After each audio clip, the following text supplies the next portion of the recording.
Welcome back to Campfire Stories. Tonight, I'm reading a short tale from Roald Dahl called The Landlady. As a kid, I loved Dahl and all his outrageous characters and wild adventures. I loved being scared by him and outraged and frustrated and inspired. What I loved about his stories were they didn't shy away from the gruesome, sometimes awful things that really scare children. But he always situated those monsters and fears in a world that also had some light and goodness. His stories, for older audiences, don't necessarily have that reassuring quality. They have all the menace, but fewer positive outcomes. The other thing I really like about his writing, especially now, is that even though there's danger, a lot of the worst of it occurs just off stage. You know you're in trouble, but the abattoir seems just out of view, or maybe a figment of your overactive imagination. This adds a certain unshakable menace to his writing that is a lot of fun to read. At least I think so. So, now that I've told you what I think, I'll let you form your own opinions of Roald Dahl for grown-ups. Let's begin. The Landlady by Roald Dahl. Billy Weaver had traveled down from London on the slow afternoon train, with a change at Reading on the way, and by the time he got to Bath, it was about 9 o'clock in the evening, and the moon was coming up out of a clear, starry sky over the houses opposite the station entrance. But the air was deadly cold, and the wind was like a flat blade of ice on his cheeks. "Excuse me," he said, "but is there a fairly cheap hotel not far away from here?" "Try the Bell and Dragon," the porter answered, pointing down the road. "They might take you in. It's about a quarter of a mile along the other side." Billy thanked him and picked up his suitcase and set out to walk the quarter mile to the Bell and Dragon. He had never been to Bath before.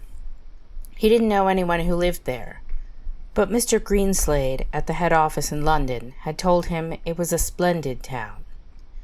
"Find your own lodgings," he said, "and then go along and report to the branch manager as soon as you've got yourself settled." Billy was 17 years old. He was wearing a navy blue overcoat, a new brown Trilby hat, and a new brown suit, and he was feeling fine. He walked briskly down the street. He was trying to do everything briskly these days. Briskness, he had decided, was one of the common characteristics of all successful businessmen. The Landlady by Roald Dahl. Billy Weaver had traveled down from London on the slow afternoon train, with a change at Reading on the way, and by the time he got to Bath, it was about 9 o'clock in the evening, and the moon was coming up out of the clear, starry sky over the houses opposite the station entrance. But the air was deadly cold, and the wind was like a flat blade of ice on his cheeks. "Excuse me," he said, "but is there a fairly cheap hotel not too far away from here?" "Try the Bell and Dragon," the porter answered, pointing down the road. "They might take you in. It's about a quarter of a mile along the other side." Billy thanked him and picked up his suitcase and set out to walk the quarter mile to the Bell and Dragon. He had never been to Bath before. He didn't know anyone who lived there. But Mr. Greenslade at the head office in London had told him it was a splendid town. "Find your lodgings," he said, "and then go along and report to the branch manager as soon as you get yourself settled." Billy was 17 years old. He was wearing a new navy blue overcoat, a new brown Trilby hat, and a new brown suit, and he was feeling fine. He walked briskly down the street. He was trying to do everything briskly these days. Briskness, he had decided, was the one common characteristic of all successful businessmen. The big shots at the head office were absolutely fantastically brisk all the time. They were amazing. There were no shops on this wide street that he was walking along, only a line of tall houses on either side, all of them identical. They had porches and pillars, and 4 or 5 steps going up to their front doors, and it was obvious that once upon a time they had been very swanky residences. But now, even in the darkness, he could see that the paint was peeling from the woodwork on their doors and windows, and that the handsome white facades were cracked and blotchy from neglect. Suddenly, in a downstairs window that was brilliantly illuminated by a street lamp not 6 yards away, Billy caught sight of a painted notice propped up against the glass in one of the upper panes. It said, "Bed and Breakfast." There was a vase of yellow chrysanthemums, tall and beautiful, standing just underneath the notice. He stopped walking. He moved a bit closer. The green curtains, some sort of velvety material, were hanging down on either side of the window. The chrysanthemums looked wonderful beside them. He went right up and peered through the glass into the room, and the first thing he saw was a bright fire burning in the hearth. On the carpet in front of the fire, a pretty little dachshund was curled up asleep with its nose tucked into its belly. The room itself, so far as he could see in the half-darkness, was filled with pleasant furniture. There was a baby grand piano, and a big sofa, and several plump armchairs. And in one corner he spotted a large parrot in a cage. Animals were usually a good sign in a place like this, Billy told himself. And all in all, it looked to him as though it would be a pretty decent house to stay in. Certainly, it would be more comfortable than the Bell and Dragon. On the other hand, a pub would be more congenial than a boarding house. There would be beer and darts in the evenings, and lots of people to talk to. And it would probably be a good bit cheaper, too. He had stayed a couple of nights in a pub once before, and he had liked it. He had never stayed in any boarding houses, and to be perfectly honest, he was a tiny bit frightened of them. The name itself conjured up images of watery cabbage, rapacious landladies, and a powerful smell of kippers in the living room. After dithering about like this in the cold for 2 or 3 minutes, Billy decided that he would walk and take a look at the Bell and Dragon before he made up his mind. He turned to go. And now a queer thing happened to him. He was in the act of stepping back and turning away from the windows, when all at once his eye was caught and held in the most peculiar manner by a small notice that was there. "Bed and breakfast," it said. "Bed and breakfast, bed and breakfast, bed and breakfast." Each word was like a large black eye staring at him through the glass, holding him, compelling him, forcing him to stay where he was and not to walk away from that house. And the next thing he knew, he was actually moving across from the window to the front door of the house, climbing the steps that led up to it, and reaching for the bell. He pressed the bell. Far away, in a back room, he heard it ringing, and then at once, it must have been at once, because he hadn't even had time to take his finger from the bell button, the door swung open and a woman was standing there. Normally, you ring the bell, and you have at least half a minute's wait before the door opens. But this dame was like a jack-in-the-box. He pressed the bell, and out she popped. It made him jump. She was about 45 or 50 years old, and the moment she saw him, she gave him a warm, welcoming smile. "Please come in," she said pleasantly. She stepped aside, holding the door wide, and Billy found himself automatically starting forward. The compulsion, or more accurately the desire to follow after her into the house, was extraordinarily strong. I saw the notice in the window, he said, holding himself back. Yes, I know. I was wondering about a room. It's all ready for you, my dear, she said. She had a round pink face and very gentle blue eyes. I was on my way to the Bell and Dragon, Billy told her. But the notice in your window just happened to catch my eye. My dear boy, she said, why don't you come in out of the cold? How much do you charge? 5 and 6 a night, including breakfast. It was fantastically cheap. It was less than half of what he had been willing to pay. And if that's too much, she added, then perhaps we can reduce it a tiny bit. Do you desire an egg for breakfast? Eggs are expensive at the moment. It would be 6 less without an egg. 5 and 6 is fine, he answered. I should very much like to stay here. Oh, I knew you would. Do come in. She seemed terribly nice. She looked exactly like the mother of one of his friends from school, welcoming one into the house to stay for Christmas holidays. Billy took off his hat and stepped over the threshold.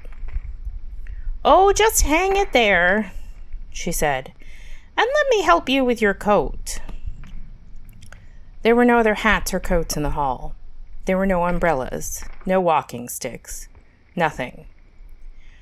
Oh, we have it all to ourselves, she said, smiling at him over her shoulder as she led him the way upstairs.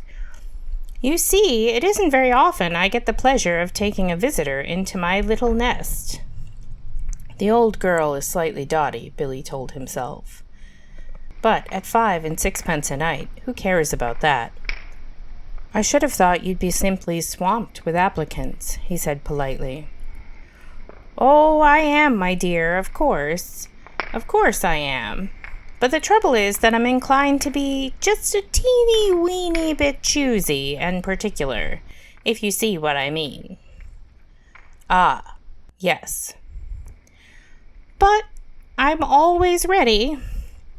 Everything is always ready day and night in this house, just on the off chance that an acceptable young gentleman will come along.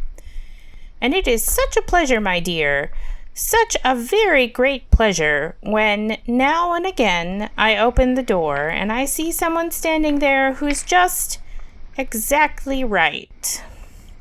She was halfway up the stairs, and she paused with one hand on the stair rail, turning her head and smiling down at him with pale lips. Like you, she said, and her blue eyes traveled slowly all the way down the length of Billy's body, to his feet, and then up again. On the second-floor landing, she said to him, This floor is mine. They climbed up another flight. And this one here is all yours, she said. Here's your room. I do hope you'll like it. She took him into a small but charming front bedroom, switching on the light as she went in. The morning sun comes right in the window, Mr. Perkins. It is Mr. Perkins, isn't it? No, he said. It's Weaver. Mr. Weaver. How nice. I've put a water bottle between the sheets to air them out, Mr. Weaver. It's such a comfort to have a hot water bottle in a strange bed with clean sheets, don't you agree? And you may light the gas fire at any time if you feel chilly. Thank you, said Billy. Thank you ever so much. He noticed that the bedspread had been taken off the bed, and the bedclothes had been neatly turned back on one side, all ready for someone to get in. Oh, I'm so glad you appeared, she said, looking earnestly into his face. I was beginning to get worried. That's all right, Billy answered brightly. You mustn't worry about me. He put his suitcase on the chair and started to open it. And And what about supper, my dear? Did you manage to get anything to eat before you came here? I'm not a bit hungry, thank you. I think I'll just go to bed as soon as possible, because tomorrow I've got to get up rather early and report to the office. Very well, then. I'll leave you now so you can unpack. But before you go to bed, would you be kind enough to pop into the sitting room on the ground floor and sign the book? Everyone has to sign that book because it's the law of the land, and we don't want to go breaking any laws at this stage in the proceedings, do we? She gave him a little wave of the hand and went quickly out of the room and closed the door. Now, the fact that his landlady appeared to be slightly off her rocker didn't worry Billy in the least. After all, she not only was harmless, there was no question about that, but she was also quite obviously a kind and generous soul. He guessed that she had probably lost a son in the war or something like that, and had never gotten over it. So, a few minutes later, after unpacking his suitcase and washing his hands, he trotted downstairs to the ground floor and entered the living room. His landlady wasn't there, but the fire was glowing in the hearth, and a little dachshund was sleeping soundly in front of it. The room was wonderfully warm and cozy. I'm a lucky fellow, he thought, rubbing his hands. This is a bit of all right. He found the guest book lying open on the piano, so he took out his pen and wrote his name and address. There were only 2 other entries above his on the page, and as one does with guest books, he started to read them. One was a Christopher Mulholland of Cardiff. The other was Gregory W. Temple from Bristol. That's funny, he thought suddenly. Christopher Mulholland. It rings a bell. Now, where on earth had he heard that rather unusual name before? Was it a boy at school? No. Was it one of his sister's numerous young men, perhaps, or a friend of his father's? No, it wasn't any of those. He glanced down again at the book. Christopher Mulholland, 231 Cathedral Road, Cardiff. Gregory W. Temple, 27 Sycamore Drive, Bristol. As a matter of fact, now he came to think of it, he wasn't at all sure that the second name didn't have almost as much of a familiar ring about it as the first. Gregory Temple, he said aloud, searching his memory. Christopher Mulholland. Oh, such charming boys, a voice behind him answered, and he turned and saw his landlady sailing into the room with a large silver tea tray in her hands. She was holding it well out in front of her, and rather high up, as though the tray were a pair of reins on a frisky horse. They sound somehow familiar, he said. Oh, they do? How interesting. I'm almost positive I've heard those names before somewhere. Isn't that odd? Maybe it was in the newspapers. They weren't famous in any way, were they? I mean, famous cricketers or footballers or something like that. Famous? She said, setting her tea tray down on the table in front of the sofa. Oh, no. I don't think they were famous. But they were incredibly handsome, both of them. I can promise you that. They were tall and young and handsome, my dear. Just exactly like you. Once more, Billy glanced down at the book. Look here, he said, noticing the dates. This last entry was over 2 years old. Oh, it is? Yes, indeed, and Christopher Mulholland's is nearly a year before that. More than 3 years ago. Dear me, she said, shaking her head and heaving a dainty little sigh. I would never have thought it. How time does fly away from us all, doesn't it, Mr. Wilkins? It's Weaver, Billy said. W-E-A-V-E-R. Weaver. Weaver. Oh, of course it is, she cried, sitting down on the sofa. How silly of me. I do apologize. In one ear and out the other. That's me, Mr. Weaver. You know something? Billy said. Something that's really quite extraordinary about all of this? No, dear, I don't. Well, you see, both of these names, Mulholland and Temple, I not only seem to remember each one of them separately, so to speak, but somehow or other, in some peculiar way, they both appear to be sort of connected together as well, as though they were both famous for some sort of thing. If you see what I mean, like Dempsey and Tunney, for example, or Churchill and Roosevelt. Oh, how amusing, she said. But come over here now, dear, and sit down beside me on the sofa, and I'll give you a nice cup of tea and a ginger biscuit before you go to bed. Oh, you really shouldn't bother, Billy said. I didn't mean you to do anything like that. He stood by the piano watching her as she fussed about with the cups and saucers. He noticed that she had small, white, quickly moving hands and red fingernails. I'm almost positive it was in the newspapers I saw them, Billy said. I'll think of it in a second, I'm sure I will. There's nothing more tantalizing than a thing like this that lingers just outside the borders of one's memory. He hated to give it up. Now wait a minute, he said. Wait just a minute. Mulholland. Christopher Mulholland. Wasn't that the name of the Eton schoolboy who was on a walking tour through the West Country, and then all of a sudden...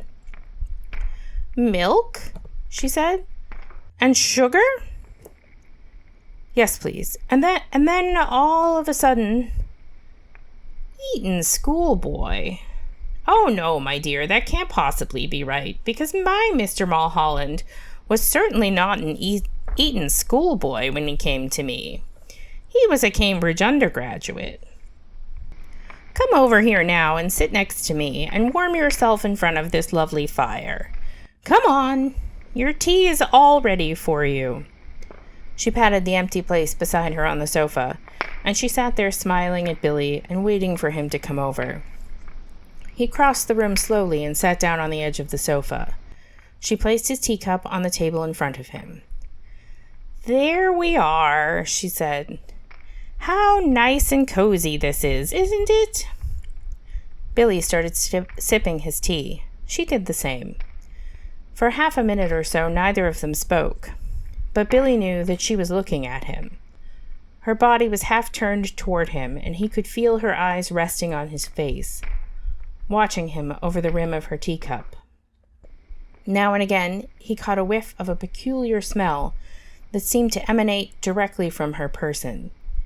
It was not in the least unpleasant, and it reminded him... Well, he wasn't sure what it reminded him of. Pickled walnuts? New leather? Or was it the corridors of a hospital?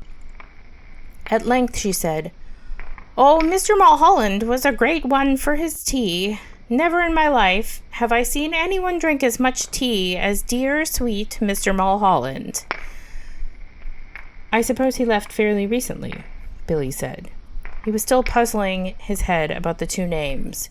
He was positive now that he had seen them in the newspaper, in the headlines. Left?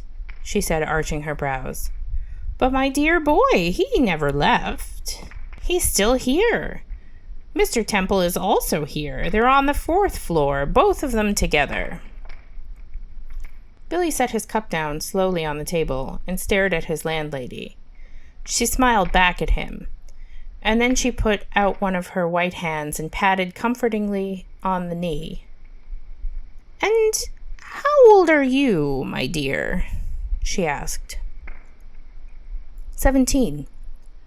17? She cried. Oh, it's the perfect age. Mr. Mulholland was also 17, but I think he was a trifle shorter than you are.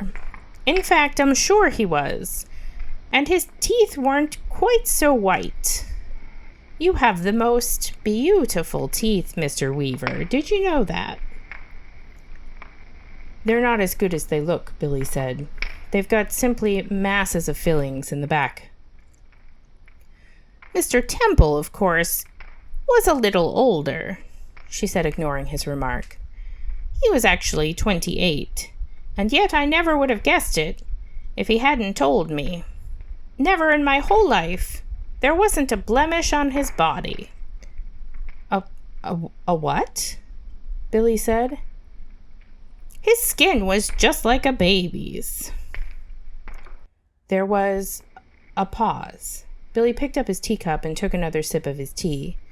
Then he set it down again gently in the saucer. He waited for her to say something, but she seemed to have lapsed into another of her silences.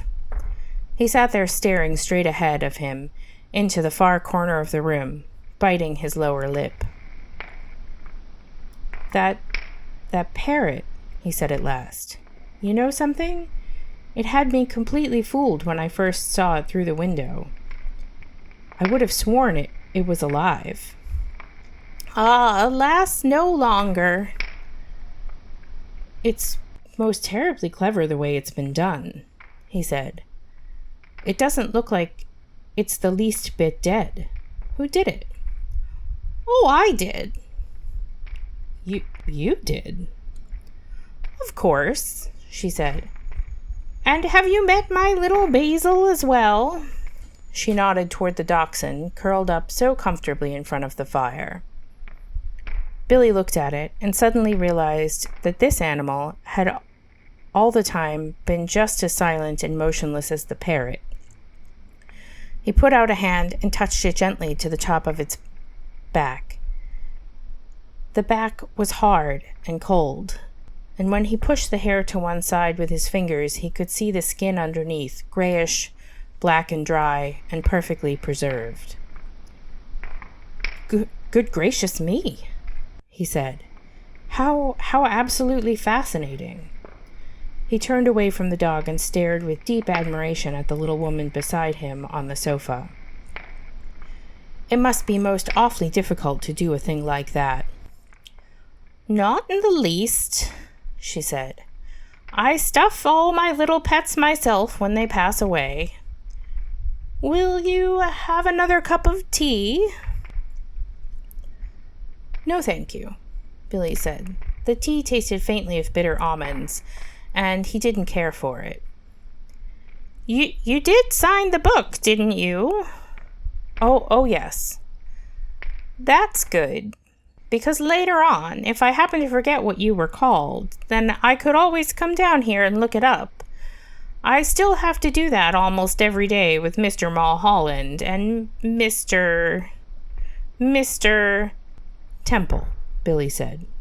Gregory Temple. Excuse my asking, but haven't there been any other guests here except them in the last 2 or 3 years? Holding her teacup high in one hand, inclining her head slightly to the left, she looked up at him out of the corners of her eyes and gave him another gentle little smile. No, my dear. Only you. So much creepy menace. It's the sort of creepiness that seems to linger long after you've finished reading.